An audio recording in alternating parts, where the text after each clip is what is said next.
Ada yang tanya Abang Jubah, ada tak cara lain untuk dia tak nak bayar betterment ni? Cantik soalan dia. Kau dengar Abang Jubah baca Macam tak adil. Dah lah kita kena langgar. Lepas tu kita pula yang kena bayar betterment. Ada tak bang cara lain untuk kita tak nak bayar betterment?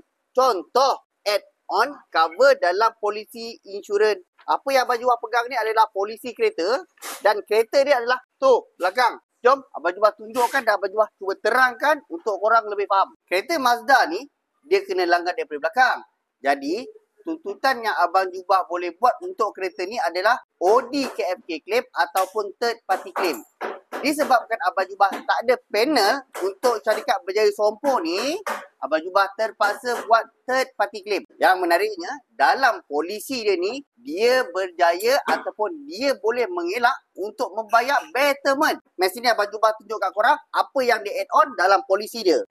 Kalau korang boleh baca, dalam polisi dia, dia ada tambahkan waiver of betterment sebanyak RM200. Sebagai owner bengkel, Abang Jubah berhak dan wajib untuk menukar alat ganti yang original part. Walaupun hanya sekeping bumper. Apa yang Abang Jubah tak sangka, owner kereta ni perempuan dan dia faham apa itu kepentingan insurans untuk kereta dia. Macam biasa korang kalau sana tak tahu dan tak ada workshop nak hantar kereta korang untuk buat claim insurans, terutamanya insurans Etika ataupun Takaful Malaysia, korang boleh datang ke bengkel Abang Jubah terus. Assalamualaikum.